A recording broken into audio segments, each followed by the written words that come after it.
Iconic Business, le luxe by BFM Business. Audrey Maubert. Iconic Business, un univers digital et une émission exclusive, intemporelle, mythique, responsable et déculpabilisée. Un siècle d'étoiles, à présent des clés. Le guide Michelin qui fait la pluie et le beau temps sur les restaurants s'attaque aux hôtels. Première sélection de l'art de recevoir, de l'expérience, du séjour singulier au séjour extraordinaire. Aujourd'hui dans Iconic Business, Gwendal Poulenec, directeur international du guide Michelin, le chef Maxime Boutier du Géosmine et Laure Pertusier, directrice de l'hôtel Saint-James à Paris qui vient d'obtenir 3 clés. Une émission exceptionnelle dans laquelle on retrouvera Juliette Weiss depuis Watches and Wonders à Genève, rendez-vous couru de l'horlogerie de luxe. Éric Brionne, directeur général du journal du luxe, distribuera aussi les récompenses luxe et red carpet, sans oublier la sélection de Nathan Cocampo. C'est Iconic Business, bienvenue.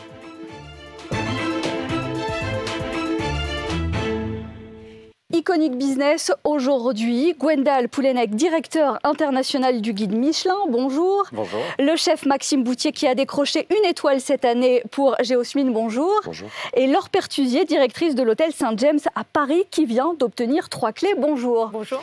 Gwendal Poulenec, viennent d'être dévoilées les clés Michelin à l'image des étoiles gastronomiques. Pourquoi il y avait besoin d'une nouvelle distinction de cet ordre ? effectivement, à l'image des fameuses étoiles qui récompensent les restaurants, les clés hôtel Michelin mettent en avant les expériences hôtelières les plus remarquables. Aujourd'hui, en France, nous avons fait l'annonce du premier palmarès, mais qui sera à suivre dans les mois qui viennent, de palmarès de clés Michelin sur les principales destinations touristiques du monde. Oui, alors c'était important de commencer par la France, qui est accessoirement la première destination touristique. Mais en fait, est-ce que ça manquait vraiment? Ou alors c'était l'occasion, vous, de surfer sur un renouveau, de faire partie de cette expérience, de ces avis, parce qu'on a déjà pas mal de labels, pas mal de sélections. Alors oui, il y en a pas mal. Peut-être que justement, il y en a trop et que finalement, pour le voyageur comme pour le gastronome, il y a une situation en fait d'hyper-choix lorsqu'il faut préparer son voyage ou son séjour gastronomique. Et c'est vraiment la demande à laquelle répond le guide Michelin. Vous savez, nos propres études montrent que les gens passent en moyenne 10 heures sur 10 plateformes différentes pour faire un choix d'une adresse d'hébergement. Et l'approche de Michelin, c'est vraiment de faire un choix. 189 établissements distingués en France, parmi des établissements d'ailleurs déjà recommandés par le guide. On est sur l'ensemble de l'expérience, sur l'ensemble du séjour et pas une accumulation d'équipements. Tout à fait. Nos équipes de sélection, nos inspectrices et inspecteurs ont fait ce travail sur le terrain et c'est effectivement sur la base d'expériences vécues et pas de standards hôteliers, de catégories, de labels déjà existants ou des marques de ces hôtels. Mais c'est vraiment un choix propriété par propriété, établissement par établissement qui vise à partager des recommandations qui soient le plus actuelles et le plus fiables possible. Alors un séjour singulier, une clé, un séjour exceptionnel, 2 clés, 3 clés, on est de l'ordre du séjour extraordinaire. Qu'est-ce qui qualifie un séjour extraordinaire? Un séjour extraordinaire, voilà, au-delà d'être un summum d'attention dans le service et de confort et de sophistication, de raffinement, c'est aussi un séjour qui va vous laisser une expérience mémorable où le séjour et la rencontre aussi avec le personnel, ces équipes qui travaillent dans les hôtels, vont vous laisser un souvenir, vous avoir touché, on va dire, l'esprit. 24 hôtels ont reçu 3 clés Michelin pour des propositions de séjour uniques au monde. Bon, on ne va pas se mentir, quand on est un palace, ça aide en termes de niveau d'exigence, d'investissement et d'emplacement. Alors encore une fois, la sélection du guide Michelin est vraiment indépendante et on fait abstraction des standards hôteliers, des classifications existantes comme les étoiles touristiques dans les hôtels ou des classements comme les palaces. Mais c'est une sélection toute indépendante et ce qui sera intéressant aussi, c'est de voir que ces clés Michelin vont avoir la même valeur partout dans le monde parce que c'est un point de repère non seulement pour les voyageurs nationaux mais aussi pour les voyageurs internationaux. Un mot des critères quand même. Quels sont ces critères justement? Alors, nous avons 5 critères pour attribuer ces fameuses clés Michelin qui sont différentes des critères que l'on considère pour classifier ou recommander un établissement de restauration. On veut des hôtels qui soient des portes ouvertes vers la destination, qui vous permettent de vivre l'endroit. On porte une attention particulière à l'architecture, à l'aménagement intérieur, au goût dans les agencements. Évidemment au service et à l'accueil, ainsi qu'à la tenue de la maison, au rapport qualité-prix, parce qu'il faut s'assurer que le prix payé soit en rapport avec la prestation. Avec l'ensemble. Et bien entendu, un dernier point qui fait la signature de Michelin, c'est l'authenticité du séjour. Il faut que ces adresses vous proposent une émotion, une expérience qui soit distincte et particulière. Et autant dire que dans le luxe, le storytelling, tout se passe en termes d'expérience et en termes d'émotion. 24 hôtels, je le disais, le Four Seasons Georges V, Cheval Blanc Paris, RL Château de Versailles, etc. Et le Saint James Paris, avec Laure Pertusier, sa directrice. C'est une adresse déjà si particulière, un château-hôtel à Paris. Vous aviez déjà un avantage ? Oui, on a beaucoup de chance. C'est un lieu un peu hors du temps. C'est vrai qu'on est à Paris sans l'être. On passe le Porche, on voit une fontaine, on entend les petits oiseaux. C'est un château du 19e. Il y a l'histoire, certes, il y a un héritage, mais il s'agit maintenant, face à la concurrence, cet héritage, de le faire vivre, de le moderniser. Vous avez repensé, redessiné l'établissement récemment. Complètement. On a dû fermer avec le Covid la maison. C'était la première fois qu'il fallait fermer la porte de l'hôtel. On n'avait d'ailleurs pas de serrure. Et on a repensé de A à Z cette maison, parce que j'aime bien ce terme-là. On n'est pas un palace, on est une maison. Ça dit beaucoup de la convivialité et de l'art de recevoir. Absolument. Donc on a refait intégralement l'hôtel. Donc c'était beaucoup d'investissement, de travail. Et c'était l'occasion de se poser la question vers quoi on veut tendre. C'est quoi notre identité, c'est quoi le fil conducteur de tout ça. Et ça passe par la décoration, ça passe par la cuisine, ça passe par l'accueil, le quotidien. Donc on a tout revu de A à Z.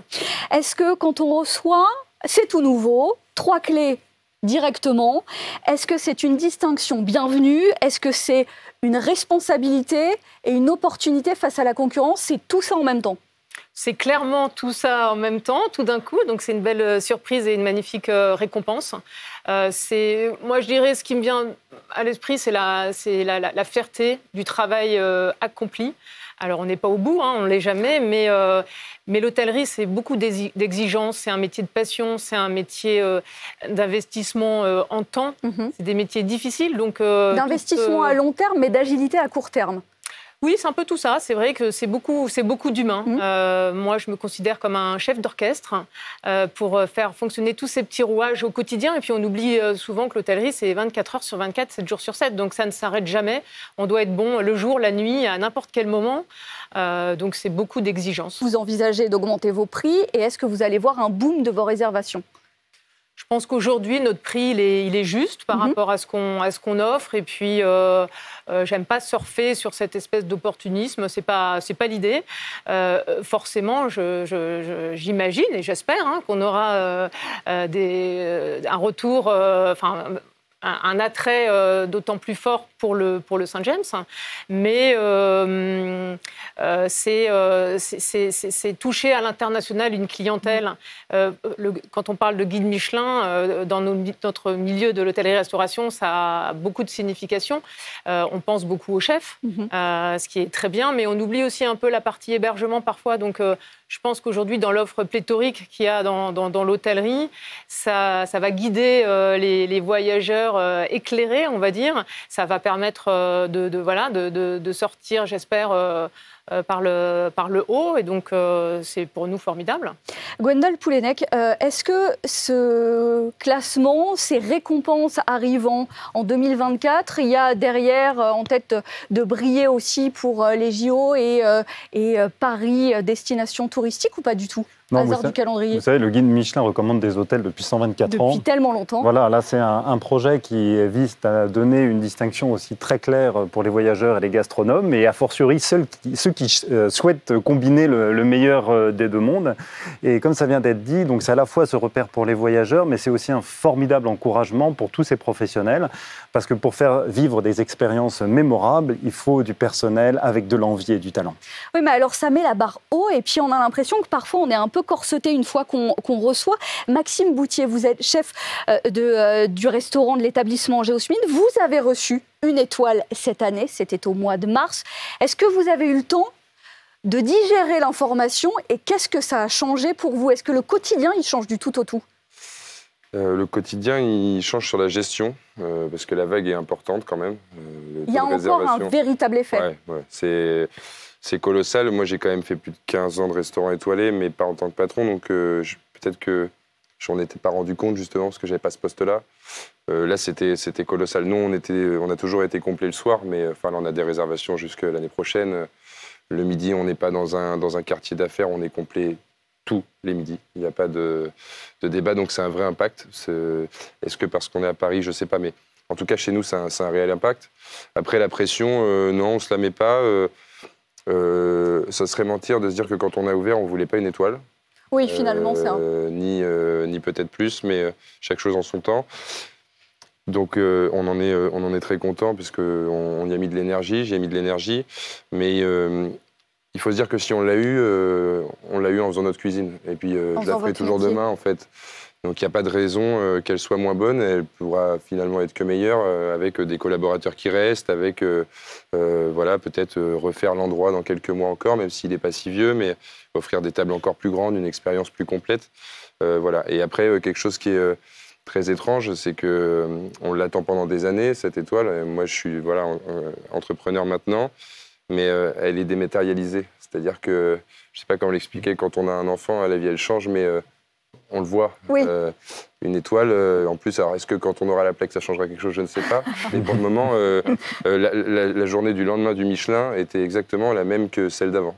Donc vous n'avez pas l'impression que ça peut temporairement mettre une pression, altérer la créativité et la liberté? Je pense que si, pour les gens qui travaillent que pour ça. Oui. J'ai eu des amis au téléphone qui n'ont pas été appelés cette année et qui m'ont dit mais je vais écrire un mail au Michelin, savoir ce qui a pêché, et je pense que c'est tout ce qu'il ne faut pas faire. Une étoile est aussi une attractivité évidente, vous le disiez, sur la fréquentation, sur le personnel aussi, ça permet de capter un personnel, de le former, etc. Est-ce que dans l'idée, après, parce qu'il faut se situer après dans une fourchette de prix, c'est presque une évidence, est-ce que vous, ça va aller aussi dans ce mouvement, dans cette tendance? Dans une augmentation de prix? Oui. Alors nous, non. Moi, j'ai fait ce que j'ai voulu faire quand on a ouvert. Moi, je voulais proposer qu'un seul menu le soir, pour qu'on se concentre sur quelque chose. Et moi, pour m'amuser, j'ai besoin que le menu il fasse au moins 10 temps. Si on veut faire un coquillage, une racine, un abat, une viande, c'est je pense, un bon compromis de nombre de plats. Alors, ça fait peur à beaucoup, mais voilà. Donc nous, on a pris la décision, et elle sera mise en place dans une semaine, puisqu'il fallait y aller doucement quand même, puis il fallait prévenir tout le monde, oui. Que notre plus petit menu du soir serait supprimé et que le gros serait gardé en menu unique. Et il passe de 139 € à 140 parce que j'ai juste trouvé que 139, ça faisait un petit peu vendeur de tapis. Donc voilà. Un guide Michelin autant redouté que critiqué. On l'a vu sur le renouvellement et le renouveau du guide. On va y revenir en détail tout à l'heure. Mais je voudrais qu'on plonge dans les coulisses de cette profession qui fascine ceux qui viennent tester la cuisine notamment. Ces inspecteurs et inspectrices du guide Michelin avec Nathan Cocampo. Car depuis 1933, il parcourt les grandes tables de restaurants et détermine le nombre d'étoiles des établissements. Oui, André, on ne sait pas précisément leur nombre. On sait qu'ils sont salariés du guide et évoluent dans une quarantaine de destinations. Alors la France évidemment, mais aussi le Japon, l'Argentine.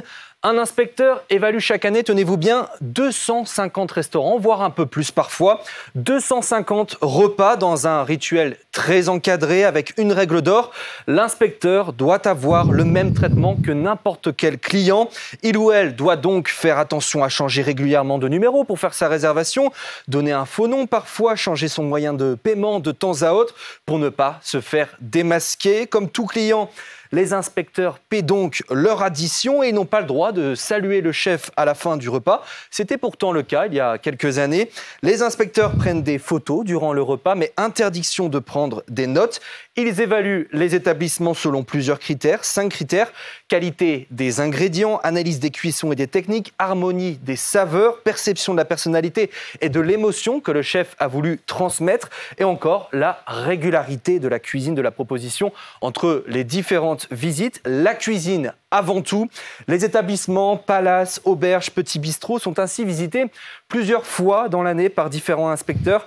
Chacun remplit ensuite son avis dans un logiciel commun. Les étoiles sont décernées de façon collégiale à l'unanimité. Merci Nathan Cocampo, on n'a pas fait d'erreur, c'est extrêmement codifié. Je vous confirme tout ça, je rajouterai simplement qu'aujourd'hui nous avons plus de 25 nationalités différentes d'inspecteurs, que tous les inspecteurs voyagent d'un pays à l'autre. Nous avons chaque année plein d'inspecteurs de nationalités différentes et d'inspectrices qui participent par exemple à la sélection du guide Michelin France. Et inversement, les inspecteurs et les inspectrices basés en France voyagent non seulement pour assurer l'homogénéité de nos recommandations, c'est-à-dire que nos étoiles aient la même valeur, mais aussi parce qu'on se doit de reconnaître en équité toutes les cultures gastronomiques du monde. Et s'il y a un point qui est aussi commun avec l'hôtellerie, c'est que l'ouverture d'esprit est clé. Il faut être capable de reconnaître le meilleur, où qu'il soit et quelle que soit sa forme. Donc cette ouverture à toutes les cultures gastronomiques ou à toutes les cultures d'hospitalité est vraiment le cœur de notre ADN. On le disait juste avant, Gwendal Poulenec, et ça s'adresse à vous deux également, à Laure Pertusier et Maxime Bouttier. Le guide a quand même été un peu chahuté, très figé, et finalement on a l'impression que sur le dernier palmarès, des chefs très jeunes, des établissements moins installés, et puis un renouveau aussi dans l'hôtellerie où c'est très dynamique et très très dense. Oui, alors il y a beaucoup de concepts et il y a une vraie richesse, c'est-à-dire que la France est aussi un territoire d'innovation. Ce n'est pas uniquement un territoire avec un vrai patrimoine en gastronomie et en hôtellerie. Figé.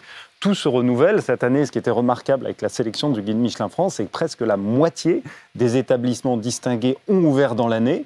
Et la plupart d'entre eux avec des chefs en tête d'équipe de moins de 40 ans. Maxime Bouttier, vous vous sentez encouragé? Est-ce que vous sentez justement que ça innove et que c'est récompensé? Oui, je le sens, de par le nombre, encore une fois, cette année. Et aussi, mais bon, c'est très personnel, mais c'est bien qu'il y ait des jeunes chefs qui prennent des risques, qui n'ont pas forcément derrière des groupes hôteliers, des gros investisseurs, qui n'ont pas fait forcément une émission de télé. Voilà, juste quelqu'un qui a voulu monter un resto, qui a bossé pendant des années et puis qui l'a fait. Laure Pertusier, c'est la même chose. C'est un accomplissement, une récompense qui permet d'exister au sein d'une concurrence. Enfin, l'hôtellerie, c'est un vrai enjeu de diversification, mais pour tous les groupes de luxe, pour toutes les marques, c'est devenu extrêmement concurrentiel. Oui, spécialement à Paris. Oui. En plus, cette année, avec les Jeux Olympiques, je pense que ça a poussé aussi à de nouveaux projets. Donc oui, il faut savoir se différencier par plein de petites choses au quotidien. Mais voilà, le but du jeu tous les jours, c'est de faire plaisir à nos clients. Donc c'est que nos équipes aient cette envie, cette passion. On pourra avoir le plus bel hôtel du monde, la plus belle décoration. S'il n'y a pas d'âme, quand on arrive dans une maison, le client ne gardera pas ce souvenir pendant des années. Nous, on a la chance d'avoir des clients qui reviennent d'année en année. On les a connus à leur voyage de noces, ils reviennent avec leurs enfants. C'est la plus belle récompense quand on voit cette histoire qui se poursuit année après année. Et c'est une vraie satisfaction au quotidien. Ouais. Bon, on retiendra émotion, travail, exigence. Merci à tous les trois. Gwendal Poulenec, directeur international du guide Michelin, le chef Maxime Bouttier qui a décroché une étoile cette année pour Géosmine, et Laure Pertusier, directrice de l'hôtel Saint-James à Paris, qui vient d'obtenir 3 clés. Prochain rendez-vous, les clés Michelin seront annoncées à la fin du mois aux États-Unis, puis en Espagne, en Italie et à Tokyo. Les désirables de la semaine, tout ce qui nous a fait envie, séduit et intrigué ces derniers jours. Juliette Weiss est à Genève pour Iconic Business, pour le salon de l'horlogerie. Toutes les maisons de luxe y sont, secteur hautement stratégique. Juliette, on vous retrouve au salon Watches and Wonders.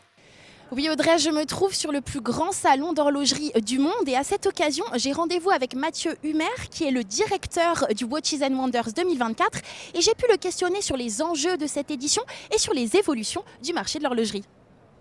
Donc nous attendons 45 000 visiteurs, 1600 journalistes, 25 000 clients finaux et visiteurs lors des Public Days. Pour la première fois, 3 jours d'ouverture au public, du 13 au 15 avril. Donc ce serait une occasion, une opportunité unique de plonger dans l'univers des mondes d'exception durant tout le week-end. C'est vraiment de faire rayonner l'horlogerie et de créer des nouvelles passions, vocations horlogères. C'est passionnant de voir à quel point l'intérêt des jeunes est présent pour les montres mécaniques et tout ce qui s'y passe à l'intérieur d'un mouvement. Les savoir-faire ici sont fortement représentés, les métiers d'art, mais également le lab, où il y a ce mélange avec la technologie, les startups. Aujourd'hui, on voit à quel point la technologie peut venir au service des maisons, que ce soit en termes de services après-vente, de NFT, blockchain. Donc, il y a tout l'intérêt aujourd'hui avec Watch Wonders, c'est de mettre en en networking, c'est une zone de rencontre entre les écoles, les étudiants, et justement de créer ces nouveaux projets parce qu'on a besoin de parler d'horlogerie encore pendant des années et des années. On retrouve évidemment, comme chaque semaine également, la sélection de Nathan Cocampo. Bonjour Nathan. Bonjour. Et il y a du nouveau dans les croisières de luxe. On voyage avec le Ponant. Oui, la compagnie va transporter une douzaine de passagers dans un catamaran de 24 mètres de long, 6 cabines ultra luxe avec l'objectif d'accueillir une nouvelle clientèle en recherche de plus d'intimité, mais aussi une croisière un peu plus respectueuse de l'environnement. Prochain voyage cet été, direction de la Corse aux Seychelles. Prix de la cabine 15 000 € la semaine. Possibilité aussi de louer le bateau dans son ensemble. Kering s'installe à Milan. Le géant du luxe investit plus d'1,3 milliard d'euros pour acquérir un édifice prestigieux, un immeuble du XVIIIe siècle en plein cœur de la ville italienne. Une transaction record en Europe et nouvelle implantation stratégique après celle de New York sur la 5e avenue en janvier dernier. 5000 m² à exploiter dans la capitale de la mode italienne. Oui, il y a une vraie bataille sur le foncier pour les groupes de luxe, que ce soit entre Kering et LVMH, justement sur ces immeubles. On en avait parlé il y a quelques semaines avec le départ d'Éric Fréchon des cuisines du Bristol, Nathan. Oui, le départ d'Éric Fréchon après 25 ans de collaboration et après avoir ramené les 3 étoiles à l'établissement en 2009. On connaît le nom de son successeur, enfin Arnaud Faye, et ce à compter du 20 mai prochain. Meilleur ouvrier de France, Arnaud Faye a notamment été le chef de l'Espadon au Ritz, où il a obtenu une 2e étoile en 2009. Le chef de 45 ans prendra donc les rênes d'Épicure, 114 Faubourg, et le café Antonia. On finit avec cette phrase. Vous avez une passion pour les voyages, un palais exigeant et un sens du détail. Si tel est le cas, nous avons une opportunité faite pour vous. C'est pas mal. C'est avec ces mots que l'entreprise londonienne Veloy tente d'attirer son futur employé. Car oui, c'est bien un travail que je vous propose, celui de testeur de voyage de luxe. Un travail rémunéré, 50 000 livres par an pour tester les chambres étoilées des plus grands hôtels du monde et donner son évaluation. Tout est pris en charge sur place et vous voyagez en première classe. Vous pouvez postuler jusqu'au 9 mai. Il y a quelque chose à dealer avec le guide Michelin. En Ça fait, peut ils être vont pas mal, pouvoir s'échanger les CV. Merci Nathan Cocampo. On retrouve également Éric Brionne, directeur général du journal du luxe. Comme Michelin, il remet aujourd'hui les récompenses du luxe. Qui l'emporte, Éric, sur le red carpet d'Hollywood? Bonjour Audrey. Alors, ma foi, le luxe européen est champion des Oscars et des prix. Encore partout. Alors, les maisons de luxe, on le sait maintenant, sont des maisons culturelles et certaines ont plié le game des Oscars. Alors, qui sont ces vainqueurs de la saison, de ces récompenses, au prix du Media Impact Value, le fameux MIV, le maître étalon de l'impact médiatique de Lodge Matrix. On parle d'influence, là, on est vraiment dedans. Exactement, et du concret. Ici, alors, Oscar numéro 1, la suprématie franco-italienne. On voit ici 4 pour la France, Dior, Vuitton, Chanel, Saint-Laurent. Les classiques. 6 pour l'Italie, Armani, Gucci, Versace, Prada, Schiaparelli, Valentino. Donc voilà, tout va bien pour l'Europe, c'est même une ultra-domination. Alors, maintenant, si on creuse par rapport aux célébrités, celles qui fonctionnent le plus sont les célébrités. Sur qui il faut miser. Voilà. Engagé. Donc l'engagement, en numéro 1, bien sûr, le féminisme, avec en tête d'affiche Taylor Swift en Schiaparelli. Voilà, le Taylor duo... Swift, en même temps, c'est facile, c'est partout. Voilà, exactement. Mais il y a le duo Margot Robbie et Ryan Gosling en rose pour, bien sûr, Barbie, sans oublier Justine Triet en Vuitton. Pour la cause végane, Billie Eilish. La santé mentale, Selena Gomez. C'est précis, Voilà, exactement. Et en noter, petite gourmandise, la très nipples inclusive Florence Pugh, déjà orpheline de Pier Paolo Piccioli. Elle est partie de Valentino, avec une tenue considérée comme ratée de chez Delcor. D'accord. Elle est orpheline, normal. Oscar numéro 3, Game of Thrones. Non.